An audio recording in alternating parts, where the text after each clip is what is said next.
Welcome to my channel. Love next store के episode 12 शुरू करने से पहले मेरे चैनल को सब्सक्राइब कर दो। मोइम को मैसेज आता है कि साउथ पोल जाने की उसकी एप्लीकेशन अप्रूव हो गई है। वो पूरी तरह इस पोस्ट के लिए क्वालिफाई करती है और उसको इंटरव्यू के लिए बुलाते हैं। और इंटरव्यू के दौरान उसके सीनियर्स उसके आंसर से बहुत इंप्रेस भी होते हैं। उसके सीनियर्स उससे पूछते हैं कि आप अंटार्कटिका क्यों जाना चाहती हैं? तो मोइम कहती है कि मुझे बचपन से ही सुपरमैन बनने का बहुत शौक था, लेकिन मुझे रियलाइज हुआ कि मैं सुपरमैन तो नहीं बन सकती, पर हाँ, मैं लोगों की जान जरूर बचा सकती हूँ। वो कहती है इसीलिए मैंने कोरिया फायर सर्विसेज को ज्वाइन किया है और मैं अपनी जॉब से बहुत सेटिस्फाई हूँ और अंटार्कटिका एक अननोन वर्ल्ड है जिसको एक्सपीरियंस करना चाहती हूँ। फिर उधर सोंग्यू के डैड दिखाए जाते हैं जो मिनिस्ट्री ऑफिस आए हुए होते हैं और उन्होंने उसी मिनिस्टर से मिलना होता है। पहले तो वो मिनिस्टर को थैंक्स कहता है कि तुमने मेरी वाइफ के बारे में मुझे बताया, लेकिन इसके साथ ही उसकी टोन बहुत हार्श हो जाती है और वो कहता है कि वो मेरी वाइफ है और तुम्हारे लिए अच्छा होगा कि तुम उससे दूर रहो। वो बेचारा अपने आप को क्लियर करना चाह रहा होता है, लेकिन सोंग्यू के डैड उसकी एक नहीं सुनते और कहते हैं कि मैं अपनी वाइफ से बहुत प्यार करता हूँ और उसके लिए मेरी फीलिंग्स कभी चेंज नहीं होंगी। उतने में उनकी वाइफ भी आ जाती है और आते ही वो अपने फ्रेंड को डार्लिंग कहकर बुलाती है और साथ ही उसकी नजर अपने हस्बैंड पे पड़ती है। तो वो कहती है कि तुम यहाँ कहाँ? और उसके हस्बैंड तो मिनिस्टर को डार्लिंग कहने से ही चिढ़ जाते हैं और वो कहते हैं कि ये कौन सी दोस्ती हुई है जिसमें एक दूसरे को डार्लिंग कहा जाता है, क्योंकि वो एक दूसरे को फ्रेंड ही कह रहे थे। मिनिस्टर कहता है कि मैं इससे प्यार क्यों करूंगा? तो उसके हस्बैंड कहते हैं कि तुम इससे प्यार क्यों नहीं कर सकते, ये इंटेलिजेंट है, प्यारी है, तुम कैसे नहीं इससे प्यार कर सकते? ये बात सुन के उसकी वाइफ तो बहुत खुश होती है कि वाह, मेरे हस्बैंड मेरी इतनी तारीफ कर रहे हैं। पर मिनिस्टर बताता है कि मैं गे हूँ और ये बात सुनते ही उसके हस्बैंड की तो बोलती ही बंद हो जाती है। फिर उनकी वाइफ भी इशारा करती है कि हाँ, ये सही कह रहा है। फिर उसका हस्बैंड बाहर चला जाता है और हेसुकी को मिनिस्टर बहुत टीज करने लगते हैं कि तुम बहुत इंटेलिजेंट और प्यारी हो। तो वो कहती है हाँ, ये तो बहुत पागल है, इसका कोई हाल नहीं। तो वो मिनिस्टर को सॉरी कहने लगती है, पर मिनिस्टर कहते हैं कि नहीं नहीं, इसकी कोई जरूरत नहीं है, मुझे अच्छा लगा कि उसमें इतना कॉन्फिडेंस है और वो तुम्हारे लिए अभी भी ऐसी फीलिंग्स रखता है। फिर वो उससे हैंडशेक करती है और बाहर आ जाती है। अब सारी मिसअंडरस्टैंडिंग तो खत्म हो चुकी होती है। जब वो बाहर आती है तो अपने हस्बैंड को गुस्से से देखती है कि तुम मेरे बारे में ऐसा सोचते हो। फिर उसका हस्बैंड उसके पीछे पीछे चलने लगता है तो वो कहती है मेरे पीछे पीछे मत चलो, मुझसे 2 फीट दूर रह के चलो। फिर वो दूर रह के चलने लग जाता है और फिर उस पर गुस्सा करती है कि अब चलो भी। फिर वो कहती है कि तुम मेरे बारे में ऐसा सोचते हो। तो उसके हस्बैंड कहते हैं कि मैं तुम्हारे बारे में ऐसा नहीं सोचता, लेकिन उस मिनिस्टर की तो नीयत खराब हो सकती है ना। लेकिन फिर वो कहते हैं कि तुमने इसके बारे में मुझे पहले क्यों नहीं बताया? तो वो कहती है कि वो मेरा फ्रेंड है और उसका ये सीक्रेट है, मैं तुम्हें कैसे बता सकती थी। फिर वो अपने हस्बैंड से कहती है अच्छा जल्दी चलो, घर चल के खाना खाना है। फिर उसके हस्बैंड खुशी खुशी उसके साथ उसका हाथ पकड़ के चलने लगते हैं। फिर डोंगजुन दिखाया जाता है जो अपनी पोस्ट पे प्रोडक्ट की इन्फो डाल रहा होता है और अपनी मॉम को कहता है कि मॉम अब आप अमीर होने वाली हैं। तो उसकी मॉम कहती है अब हम इन्फ्लुएंसर बनने वाले हैं। तो वो कहता है इन्फ्लुएंसर नहीं, इन्फ्लुएंसर होता है मॉम। अब वो अपनी मॉम का बैग लेकर कहता है कि अब ये बैग फेंक दे, आप ब्रांडेड बैग यूज करें, बिल मैं पे कर दूंगा। तो उसकी मॉम कहती है कि मैं सिर्फ तुम्हारी सक्सेस देखना चाहती हूँ। मीसुकी अपने बेटे की बातों को तो इग्नोर कर देती है, लेकिन उसके दिल में ब्रांडेड बैग लेने की ख्वाहिश जरूर पैदा हो जाती है। वो अपनी फ्रेंड्स के साथ बैठी होती है तो उनसे पूछती है कि ब्रांडेड बैग की कॉस्ट क्या होगी। तो उसकी फ्रेंड कहती है वो तो बहुत कॉस्टली है। फिर वही फ्रेंड पूछती है कि क्या तुम्हें तुम्हारे हस्बैंड ने गिफ्ट करना है? तो मीसुकी कहती है कि मैं मर के भी दोबारा जिंदा हो जाऊंगी, लेकिन अपने हस्बैंड से ऐसी उम्मीद नहीं रख सकती।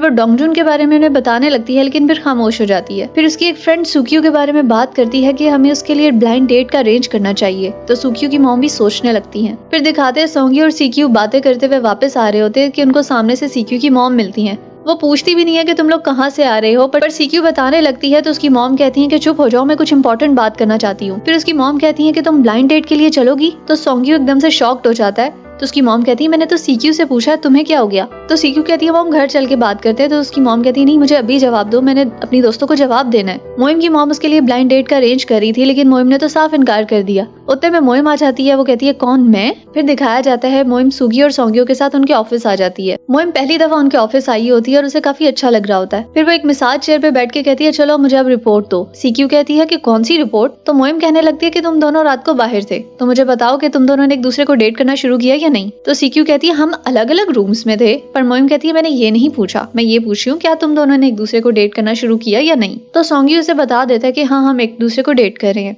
तो मोइम बहुत ही ज्यादा खुश होती है और कहती है फाइनली ये हो गया। तो सीक्यू कहती है कि फाइनली ये हो गया का क्या मतलब है? तो मोइम कहती है कि क्या तुम दोनों ने बचपन में ये बातें नहीं सुनी थी? फिर दिखाया जाता है जब बचपन में ये दोनों सीसॉ ले रहे थे तो वहाँ बच्चे आकर उनको तंग करने लग जाते हैं और एक ऐसा सॉन्ग गाने लग जाते हैं जिसमें किस का वर्ड होता है। तो सीक्यू को उन बच्चों पे बहुत ज्यादा गुस्सा आता है और वो उनको मारने जाती है और सोंगी उतने में ये सब कुछ देख के रोने लग जाता है और मोइम भी ये सब कुछ देख रही होती है। फिर दिखाते हैं जब ये दोनों साथ घर जा रहे होते थे, बच्चे तब भी आकर उनको छेड़ा करते थे कि तुम दोनों साथ क्यों क्यों जा रहे हो, लड़का लड़की एक साथ नहीं जाते। तो सीक्यू उन्हें कहती है कि हमारा घर साथ साथ है इसीलिए हम साथ साथ जाएंगे, लेकिन वो बच्चे उनको तंग करने के लिए फिर से वही गाना गाते हैं। तो सीक्यू फिर से उन पे गुस्सा करती है और उन्हें मारने लगती है। फिर स्कूल का टाइम दिखाया जाता है जब उनके क्लास फेलोज भी उन्हें तंग कर रहे होते हैं कि तुम दोनों डेट कर रहे हो एक दूसरे को। तो सीक्यू कहती है तो मेरे साथ हर टाइम होता है, मैं तो उसे कभी पसंद ना करूं। मोइम उन्हें ये सब कुछ याद करवा रही होती है कि सीक्यू कहती है तुम्हारे पास कोई गन है, मैं इसे शूट करना चाहती हूँ। तो मोइम कहती है इसके लिए तो मुझे पुलिस वाली बनना पड़ेगा जो कि मैं नहीं हूँ। फिर सीक्यू कहती है कि तुम आज काफी कूल लग रही हो, यूनिफॉर्म में क्यों हो। मोइम कहती है अच्छा सवाल है। फिर बताने लगती है कि आज मेरा इंटरव्यू था। तो सीक्यू कहती है वो साउथ पोल के लिए, तुम पास हो गई हो। तो मोइम कहती है हाँ ऑफ कोर्स। सोंग्यू कहता है कि तुम वाकई चली जाओगी। सीक्यू कहती है फिर तुम लोगों की बजाय पेंगुइन्स को बचाया करोगी, फिर वहाँ पर ढेर सारी पेंगुइन्स की पिक्चर्स भी लेना। तो सोंग्यू कहता है कि वहाँ पे पोलर बियर्स भी तो होते हैं, उनकी भी पिक्चर्स लेना। मोइम फिर घर आ जाती है, वहाँ योंदू भी होती है। वो उसे बहुत प्यार से मिलती है और योंदू उसे बताती है कि उसने क्या क्या किया। वो बताती है कि वो उसने मॉम के साथ बुक रीड की और मॉम के साथ कुछ काम भी करवाया। तो वो अपनी मॉम से पूछती है कि आपने इससे काम करवाए हैं सिंड्रेला की स्टेप मदर की तरह। तो योंदू कहती है कि नहीं, मुझे ये काम करते हुए मजा आया और मैं उनकी हेल्प करना चाहती थी, इसीलिए मैंने खुद काम करवाया है। तो उसकी मॉम कहती है तुम्हें क्या मैं ऐसी लगती हूँ कि मैं छोटे बच्चों से अपने काम करवाऊंगी। तो कहती है नहीं मॉम, मैं तो मजाक कर रही हूँ। मॉम योंदू से पूछती है कि बुक रीडिंग करने के अलावा तुम्हें क्या अच्छा लगता है। तो योंदू कहती है कि ये तो मैंने कभी नहीं सोचा। फिर वो उससे पूछती है कि तुम्हें बाइक चलाना आता है। तो वो कहती है नहीं। और फिर पूछती है स्कूटी। तो कहती है नहीं। तो फिर वो कहती है तुम बाहर भी खेलने नहीं जाती। तो वो कहती है हाँ, डैड मना करते हैं कि बाहर की दुनिया बहुत डेंजरस है। फिर वो उससे पूछती है कि अच्छा तुम्हें कहाँ जाना पसंद है। फिर नेक्स्ट सीन में दिखाया जाता है कि वो योंदू के साथ बाहर बैठी खेल रही होती है। उतने में डैनहो भी आ जाता है। वो उनको खेलता देख के स्माइल करता है और फिर योंदू को आवाज देता है। वो भागी भागी उसके पास आती है और उसे हग करती है। फिर मोइम उसे कहती है कि क्या कल आप बिजी हैं। तो डैनहो कहता है हाँ मैं कल बिजी हूँ। मोइम उसे कहती है ठीक है, कल को ऑफ ले ले और ठीक 10 बजे आप रेडी रहना, हम पिकनिक पे जा रहे हैं। अभी वो कुछ कहने ही लगता है कि मोइम वहाँ से जा रही होती है और कहती है नो मोर क्वेश्चंस। वो तो बस ऑर्डर देके चली जाती है। नेक्स्ट सीन में सीक्यू सोंग्यू के ऑफिस में अपने दिए हुए प्लांट को देख रही होती है जो बहुत अच्छी हालत में रखा होता है। तो सोंग्यू से पूछता है क्या तुम वाकई ब्लाइंड डेट पे जाओगी। तो सीक्यू कहती है क्या तुम पागल हो, मैं क्यों जाऊंगी। तो सोंग्यू कहता है कि हमें अपने पेरेंट्स को बता देना चाहिए अपने रिलेशन के बारे में ताकि वो भी इसको अप्रूव कर दें। तो सीक्यू कहती है नहीं, अभी हमें किसी को नहीं बताना चाहिए, हमने अभी तो डेट करना शुरू किया है। फिर कहने लगती है कि थोड़ा रुक जाओ, अभी इसे सीक्रेट रहने दो। सोंग्यू को ये अच्छा तो नहीं लगता, लेकिन वो कहता है चलो ठीक है, हम इसे अपना सीक्रेट रखेंगे। नेक्स्ट डे सीक्यू उठते साथ ही अपनी विंडो में जाती है और सोंग्यू को आवाजें देने लगती है। आगे से उसकी मॉम आंसर करती है और वो कहती है सोंग्यू तो बहुत सुबह ही चला गया था ऑफिस, कोई काम है तो मुझे बताओ। तो वो कहती है नहीं आंट, कोई काम नहीं है। तो सोंग्यू की मॉम कहती है मुझे तो आज पता चल रहा है कि तुम लोगों की विंडोज इतने करीब हैं, तुम लोग तो एक दूसरे को किस भी कर सकते हो। ये सुन के सीक्यू को थोड़ा अजीब लगता है। तो वो कहती है कि मुझे तो ये विंडो बिल्कुल पसंद नहीं है क्योंकि मुझे यहाँ से सोंग्यू नजर आता है और सोंग्यू को भी ये विंडो नहीं पसंद होगी। उसकी मॉम कहती है नहीं ऐसा तो नहीं हो सकता, पर तुम लोग लड़ाई मत करना और अच्छे तरीके से रहना। फिर कहती है कि मुझे कुछ काम है, मैं चलती हूँ। फिर वो उसको कॉल करती है और सोंग्यू का फोन टेबल पे रखा होता है, पर नायन सीक्यू की कॉल देकर खुद से ही उसकी कॉल ड्रॉप कर देती है और सोंग्यू ये दूर से देख रहा होता है। वो उसे कहता है कि तुमने ये अभी क्या किया है। तो वो फोन जब देखता है तो सीक्यू की कॉल होती है जिसको नायन ने कट किया होता है। तो वो कहता है कि तुम्हें पता है ना कि तुमने क्या किया है, तुम्हें ये नहीं करना चाहिए था। वो सॉरी करती है और साथ में कहती है कि आपको पता है ना कि मैं आपको पसंद करती हूँ। तो सोंग्यू कहता है तुम मेरे लिए एक अच्छी क्लास फेलो के अलावा कुछ भी नहीं थी, लेकिन पर अब मुझे लगता है कि तुम्हें अच्छा क्लासमेट भी नहीं समझना चाहिए। और उसे कहता है कि तुम अगर मुझे पसंद करती हो तो मुझे 50% पसंद करती हो और 50% तो तुम्हारा मजाक ही होता है। और उसे बताता है कि मैं किसी और को पसंद करता हूँ। तो नायन पूछती है कि क्या मैं उसे जानती हूँ। तो सोंग्यू उसे कुछ भी नहीं बताता। उधर सीक्यू सोंग्यू के कॉल या मैसेज का वेट कर रही होती है। सोंग्यू उसे कॉल बैक करता है और उसे सॉरी कहता है और साथ ही उसे मूवी देखने चलने का कहता है। तो वो बहुत खुश हो जाती है। उधर मोइम और योंदू भी रेडी हो जाते हैं पिकनिक के लिए। डैनहो भी ठीक टाइम पर आ जाता है। योंदू और मोइम सामान डैनहो के हवाले करके खुद गाड़ी में बैठ जाते हैं। डैनहो देखता रह जाता है कि ये सारा सामान मैं उठाऊं। फिर वो पिकनिक वाली जगह पर पहुंच जाते हैं। पहले मोइम उनके लिए टेंट बना रही होती है और वो दोनों बैठ के देख रहे होते हैं। फिर डैनहो उनके लिए खाना बना रहा होता है और वो दोनों बैठ के देख रहे होते हैं। फिर ये लोग वाटर गन से खूब सारी मस्ती करते हैं। फिर डैनहो हेयर ड्रायर भी लेकर आया होता है। पहले वो योंदू के बाल ड्राई करता है और मोइम से कहता है कि तुम्हारे भी बाल गीले हैं। तो मोइम उसे कहती है मैं खुद ड्राई कर लूंगी। मोइम ड्रायर से अपने बाल ड्राई कर रही होती है कि डैनहो उसे देख रहा होता है और फिर अचानक अपनी शर्ट उसके ऊपर कर देता है और उसे कहता है कि तुम्हें ठंड लग जाएगी। मोइम पहले तो बहुत खुश होती है, लेकिन उसे बाद में रियलाइज होता है कि उसने ऐसा क्यों किया।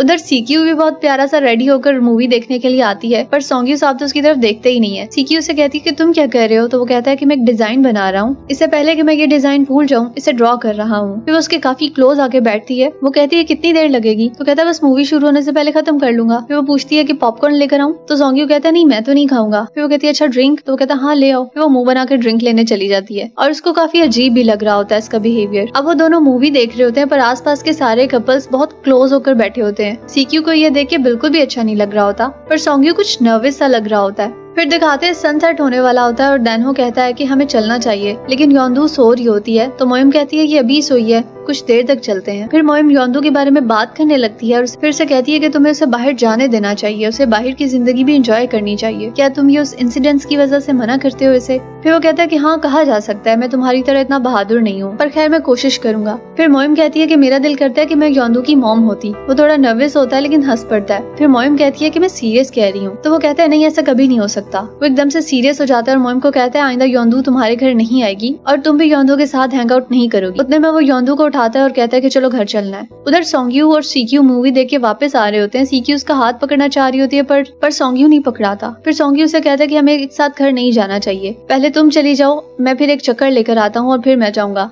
तो कहती है कि कुछ नहीं होता, हम रोज ही साथ आते हैं। तो कहता है नहीं, अब की बात और तुम्हें खुद ही तो कहा है कि ये बात सीक्रेट रखनी है। अब सीक्यू को गुस्सा तो आ रहा होता है लेकिन वो चुप कर जाती है। फिर उधर सोंग्यू के मॉम डैड दिखाए जाते हैं जो डॉक्टर के पास आए होते हैं और डॉक्टर उन्हें कहता है कि सब कुछ नॉर्मल है, कोई अल्जाइमर नहीं है। तो वो दोनों बहुत खुश होते हैं और उसके डैड तो यकीन ही नहीं कर रहे होते। तो डॉक्टर कहता है कि आप खुद देख लें। फिर उसकी मॉम कहती है कि मैं फिर चीजें भूल क्यों जाती हूँ। तो डॉक्टर कहता है ये स्ट्रेस की वजह से आपकी शॉर्ट टर्म मेमोरी हो गई है, क्या आपने कोई स्ट्रेस लिया है? तो उसकी मॉम कहती है हाँ, मैं स्ट्रेस लेती हूँ। डॉक्टर के पास से होने के बाद वो कहती है शुक्र है कि कोई मसला नहीं है, मैं तो डरी गई थी। और उसके हस्बैंड तो जैसे उसकी सुन ही नहीं रहे होते, मगर वो एकदम से जमीन पे गिर जाते हैं और बहुत जोर जोर से रोने लगते हैं। उन्हें रोता देख के हेसुकी भी परेशान हो जाती है कि आपको क्या हो गया। तो वो कहते हैं कि मैं तो बहुत डर गया था, मुझे लगा कि तुम्हें कुछ हो गया है और तुम मुझे भी भूल जाओगी। उनको रोता देख के ये भी रोने लग जाती है। फिर उनके आंसू साफ करती है और उनको हक कर लेती है। फिर सीक्यू को दिखाते हैं जो कुकिंग क्लासेस में आज कुछ न्यू ट्राई कर रही होती है और सोंग्यू को कॉल करती है कि मैंने कुछ न्यू बनाया है, मैं तुम्हारे ऑफिस ही आ जाती हूँ, तुम्हारे लिए लेती आऊंगी। पर वो कहता है कि नहीं, अभी मैं बाहर हूँ और मैं बिजी हूँ, हम रात को मिलेंगे। ये कहते ही वो कॉल कट कर देता है। तो सीक्यू को बहुत गुस्सा आता है। नेक्स्ट सीन में हमें डोंगजुन को दिखाया जाता है जो कि अपने ऑर्डर्स को देख रहा होता है और देखता है कि अभी तक तो सिर्फ 10 लोगों ने ऑर्डर किया है और उसके पास तो स्टॉक काफी ज्यादा रखा होता है। तो वो परेशान हो जाता है कि ये सब कहाँ जाएगा, क्या इन लोगों को मेरे एप्स नजर नहीं आ रहे। फिर उसे उसके फ्रेंड की कॉल आती है और वो उसे कहते हैं कि हम घूमने जा रहे हैं तो तुम भी चलो। तो डोंगजुन मना कर देता है और कहता है कि ना मेरे पास पैसे और ना मैं जाना चाहता हूँ। फिर उसके दोस्त कहते हैं पैसों की फिक्र मत करो, बस तुम हमारे साथ चलो। तो वो खुश हो जाता है और फिर कहता है चलो ठीक है, मैं चलूंगा। रात होती है तो सीक्यू उसके ऑफिस में पहुंच जाती है और सभी वहाँ बैठे होते हैं और जुंगताई भी आई हुई होती है। सीक्यू को यह देख के बिल्कुल भी अच्छा नहीं लगता। अब खाना सबके सामने रख दिया जाता है और मोंग्यू कहता है कि तुम सोंग्यू को कंग्रेचुलेशंस कहने आई हो। तो वो कहती है किस बात पे? तो वो बताता है कि जुंगताई के साथ इसका एक इवेंट था, वहाँ इनका कोलैबोरेशन हुआ है। तो वो जुंगताई को कंग्रेट्स कहती है। जुंगताई भी उसे कंग्रेट्स कहती है कि तुम जो करना चाहती थी वो तुम कर पाई। तो वो कहती है कि आपने ही एडवाइस करा था। तो जुंगताई उसे कहती है कि नहीं, तुम अच्छी कुकिंग कर सकती हो, इसीलिए तुम ये कर पाई। फिर जुंगताई कहती है कि मुझे चलना चाहिए। तो सोंग्यू उसे कहता है ठीक है, ख्याल से जाना। और सुग्यू को ये देखकर तो बिल्कुल भी अच्छा नहीं लगता। फिर सब चले जाते हैं तो सोंग्यू उसे कहता है कि ये वो रात नहीं थी जिसमें हमने मिलना था, अब मैंने तुम्हें मैसेज भी किया था। अब उसके सामने ही उसका मैसेज देख रही होती है। तो कहती है मैंने तो अभी देखा है। फिर सुग्यू पूछती है कि तुमने जुंगताई को हमारे रिलेशन के बारे में नहीं बताया? तो सोंग्यू कहता है कि तुमने खुद ही तो मना किया था। तो वो कहने लगती है कि वो तो तुम्हारी एक्स गर्लफ्रेंड थी, उसे तुम्हें बताना चाहिए था और तुम उसे इतनी डीप वॉइस में कह रहे थे कि सेफली घर जाना। तो वो कहता है कि नहीं, मैंने ऐसे बिल्कुल भी नहीं कहा। फिर वो कहने लगता है कि हमारे दरमियान कोई पर्सनल बात नहीं हुई कि मैं उसे ये बता सकता। नेक्स्ट डे सोंग्यू काम पे जाने लगता है तो अपनी मॉम को देखता है कि उनके पास काफी सारा सामान है। अब वो कहीं जाने लगती हैं। तो वो पूछता है कि मॉम आप लोग कहाँ जा रहे हो? तो उसकी मॉम बताती है कि हम सुग्यू के मॉम डैड के साथ एक दिन के ट्रिप के लिए जा रहे हैं। तो वो कहता है एक दिन के ट्रिप के लिए इतना ज्यादा सामान? वो अभी बताने ही लगती है कि उसके डैड आ जाते हैं। अब वो उसकी मॉम की बहुत ज्यादा फिक्र कर रहे होते हैं। वो कहते हैं कि तुम्हारे पाँव पे चोट लगी हुई है तो ये हीट पैड भी ले आया हूँ और साथ में कुछ और चीजें भी ले आते हैं। वो उसे देख के कहती है हाँ ऐसा करो, एक व्हील चेयर भी ले आओ। तो ये सुनते ही वो कहता है अच्छा ठीक है, मैं हॉस्पिटल कॉल करता हूँ। तो वो फौरन उनके पीछे जाती है उनको रोकने के लिए। सोंग्यू अपने मॉम डैड की हरकतें देख के हंस रहा होता है। उधर सीक्यू के मॉम डैड दिखाए जाते हैं जो आधे घंटे से शोर मचा रहे होते हैं कि हम जाने लगे हैं। सीक्यू ने तो अपने कानों को बंद ही करके रखा होता है। वो कहती है कि आधा घंटा हो गया कि आप लोग कह रहे हो कि हम जाने लगे हैं, मगर जाते क्यों नहीं हो? साथ में डोंगजुन भी अपने दोस्तों के साथ ट्रिप पे निकल जाता है और ये लोग भी फिर बाहर चले जाते हैं। सोंग्यू के डैड अपनी वाइफ की बहुत केयर कर रहे होते हैं और उसके लिए गाड़ी का डोर भी ओपन करते हैं। सीक्यू की मॉम ये देख के काफी हसरत महसूस करती है। अब एक्सपेक्ट कर रही होती है कि उसका हस्बैंड भी ऐसे ही करेगा, मगर वो तो अपनी धुन में लगे होते हैं। वहाँ भी सोंग्यू के डैड अपनी वाइफ की बहुत ज्यादा केयर कर रहे होते हैं, मगर सीक्यू के डैड तो अपना ही लगे हुए होते हैं। उनको तो अपनी वाइफ की कोई परवाह ही नहीं होती। इधर सीक्यू मोइम के साथ घूम रही होती है और कहती है कि मेरे मोबाइल पे जरा कॉल करना। वो उसके मोबाइल पे कॉल करती है और कॉल आ जाती है। तो कहती है अच्छा मेरा मोबाइल तो ठीक है, मुझे लगा ऐसे कुछ हो गया है क्योंकि काफी देर से ना कोई कॉल आई है और ना कोई मैसेज। यहाँ हमारा ये पार्ट खत्म होता है। अगर पार्ट अच्छा लगे तो वीडियो को लाइक करना और चैनल को सब्सक्राइब भी कर देना। और हाँ, अगर इससे पहले वाले पार्ट देखते हैं तो सामने वाली वीडियो पे क्लिक करो, मैं तुम्हें वहीं मिलूंगी। बाय।